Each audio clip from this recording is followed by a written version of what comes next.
Hello, welcome to our revision that we are doing it for Form 2 today, and we are starting with the first topic. We are putting first things first, and we are starting with the first topic in Form 2. And our first topic in Form 2 is all about atom structure and periodic table. So, what is an atom therefore? Atom is the smallest particle of an element that takes part in chemical reaction. Atom is a particle that you can't ignore. It takes part in a chemical reaction. Therefore, we want now to look and understand what is found in this atom. So, first of all, we have to remember that we have protons, electrons, and neutrons. All these, they are found in an atom. And the electrons are found around the structures. These ones are electrons. These are found here. These are electrons. They are found in the structure. Yes. So, but the protons and the neutrons are found in the center. You look at this. Here at the center, the protons and the neutrons are found there. So, having understand that, we have understand now where the electrons and the protons and the neutrons are found in an atom. Therefore, we have now to know now where are these found. So here is the nucleus. In the nucleus we have the protons and the neutrons. And neutrons are with no charge. Electrons are negatively charged. Protons, which is at the middle, they are positively charged. That is an important concept we need to understand in understanding an atom. So the definitions that you can be given in an examination in this structure, the only definition that you can be given, you can be told what is an atom. You say atom is the smallest particle of an element that take part in chemical reaction. That is done with that. You say, so when you ask what's an electron, it's a negatively charged particle, that is found in the atom. So, and then proton is the positively charged. That is all about that. And then now, so having I've said that, we need now to know that how can we put the ratio of protons and electrons in this atom. So therefore, when we are providing the numbers of electrons and the protons, normally they are just the same. Electrons and protons, that are just the same. That is all about that. So let us now define atomic number. What is an atomic number? So in this case, we have two different things: atomic number and a mass number. Those are the things that also we can ask you in going forward in the same topic. So atomic number is a number of protons in the nucleus of an atom. That is very simple. That is atomic number. So in other words, you are told what is the number of the protons in the nucleus. So in other words, they call it atomic number. So that is an important thing you need to understand. So that number of protons, that is an atomic number. And remember, we say that protons and electrons, they are just the same. There is no more difference on that. And what's a mass number? Now a mass number is a different thing. Mass number is the number of the protons and the neutrons of an atom. So you put the sum of all the two of them, the protons and the neutrons of an atom, you get now to know what is a mass number. So those are the definitions which comes in examination most of the time. Now, so now we want to know how are these represented in a diagram representation. So having said that, I have a structure here. This structure is the representation in a diagram of an atom, because this one is the atomic number and this one is the mass number. Understanding that we say that atomic number is the number of protons in an atom, and this one we say this one is the mass number, and therefore this is now the sum of protons and the neutrons. So if a question will come here and you are told, give us the atomic number, definitely that one will become 12. You are told also, give us the number of neutrons. You come here and because what is here is found also here. So you say 12 minus 24. How we get 12? So that means that protons are 12 and neutrons are 12. So I hope that we have understand that in a diagram representation.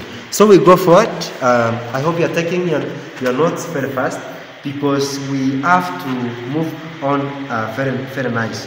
So therefore, having I've said that, so we can also say that atoms of the same element have the same number of protons, but they may have different number of neutrons, to mean that they have different mass numbers. So therefore, we are introducing now a new concept called isotopes.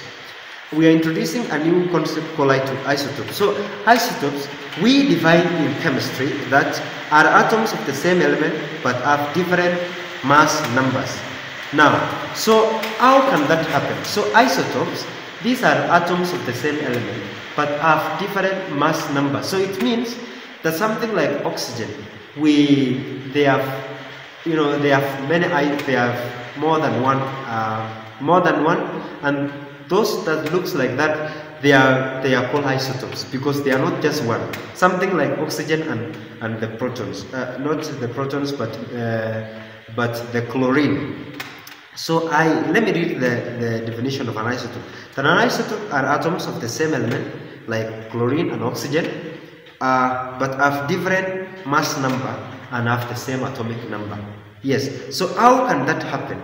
How can that happen? So the way that can happen, for example, we have hydrogen. Hydrogen, I don't know whether the camera that we are using will be clear to clearly we see this. For example, the hydrogen, you see the hydrogen has one mass number and have one atomic number. So you see, that is how that is different.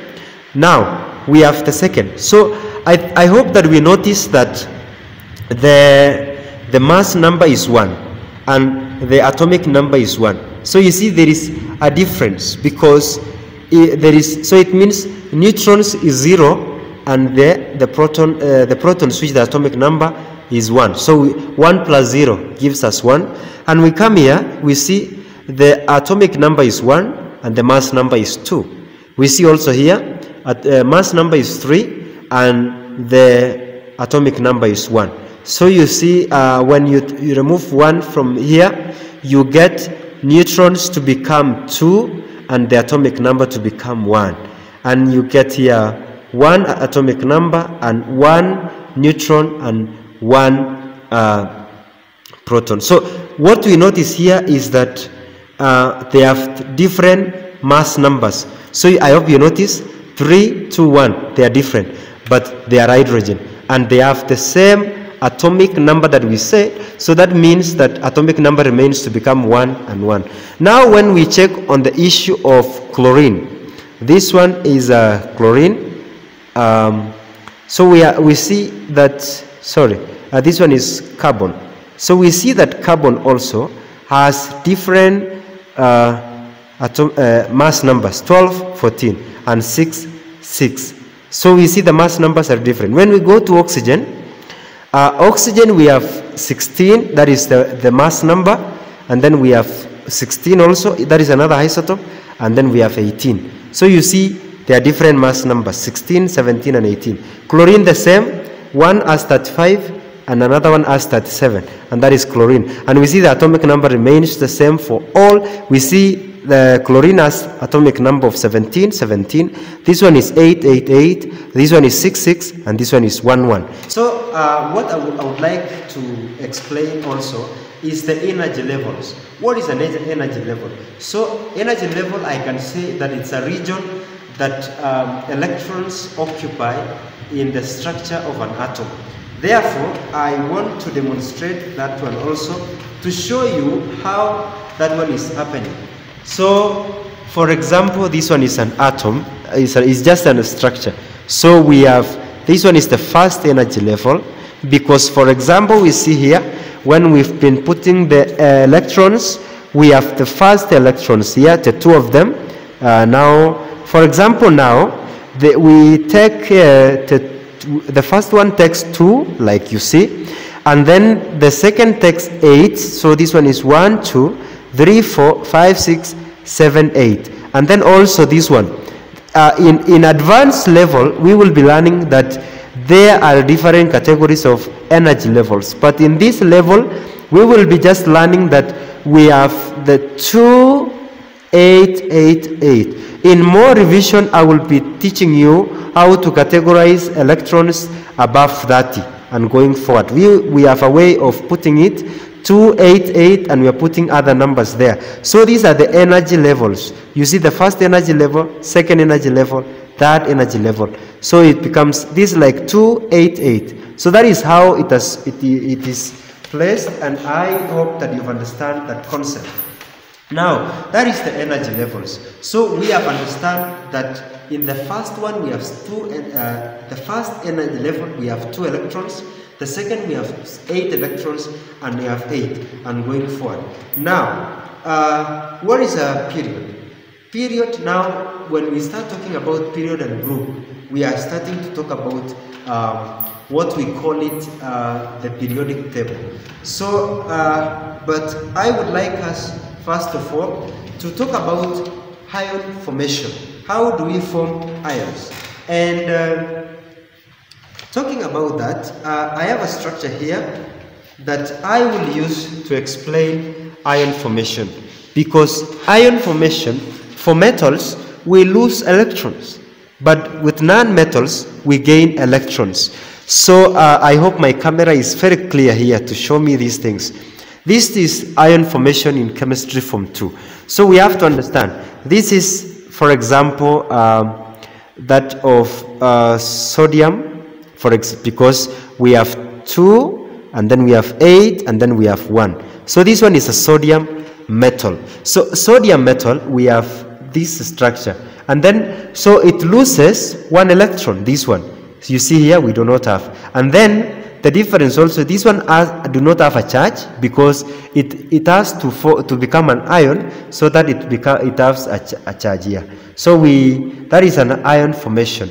And it becomes important for you students to understand the concept of ion formation. So in our next topic, in our next session of our class, we will be talking about how to form, we will be talking about periodic table. And so until next time, in the next topic, in the next class that I will be providing, making available to you. Thank you so much for listening to me. I hope that you've benefited in revising at home and doing everything else. So one thing that I just want to tell you, for more teaching and everything else, you need just to subscribe to our channel that we're teaching you, and also leave the comment there, and we continue with good life. Otherwise, I wish you all the best as you continue to revise for examination. Thank you so much. I'm Teacher Jacob.